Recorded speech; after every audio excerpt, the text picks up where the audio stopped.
ngisanda kuthola umbiko la kuthiwa ama-games azodlalwa i-Orlando Pirates ne-Mamelodi Sundowns next week kwi-Betway Premiership ngenzeka apostponwe yabo into engakaconfirm but ngenzeka apostponwe. The reason of postponing these games is that ukhumbula kahle next week Orlando Pirates iyodlala le-Ivory Coast estade Abidjan kanye ne-Mamelodi Sundowns nayo iyodlala i-CAF Champions League match yayo. So i-Pirates ibischedule ukuthi idlalwe ne-Golden Arrows ngolwesibili. And le match le bayoyidlala is likely to be postponed by PSL. Lo postpone wale game le kuzo-allow i-Orlando Pirates ukuthi ikwazi ukuyi-prepare for le match abayoyidlala ne-Stade Abidjan i-Ivory Coast nge-weekend elandelayo. Because nayo i-Mamelodi Sundowns bekumele idlale ne-Chippa United yabo ngolwesibili. Ngenzeka nayo i-reschedule-ishwe i-match because bayodlala nabo ne-Raja Casablanca yabo ePitori.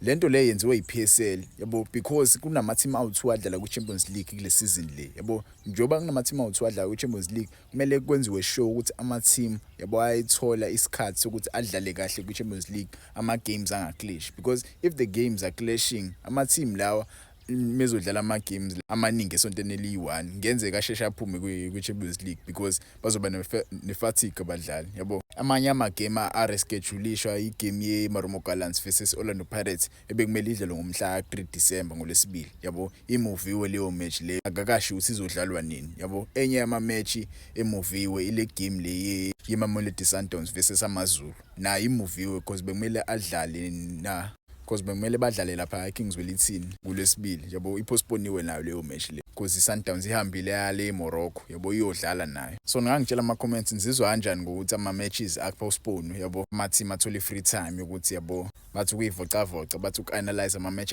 abayowadlala ku-Champions League. Nizizwa kanjani ngalo mbiko lo? Is it a good thing or a bad thing eyenziwa i-PSL yabo? Because I know most people bazothi ngoba khona i-Orlando Pirates and i-PSL iphethe ubani u-Ivan Khoza yabo but singesazi. Ngangitshela ama-comments yabo singiyatholakala naka-YouTube bafethu nguvane sports naka-Facebook ngiyatholakala nguvane sports naka-Instagram futhi ngiyatholakala nguvane sports yabo.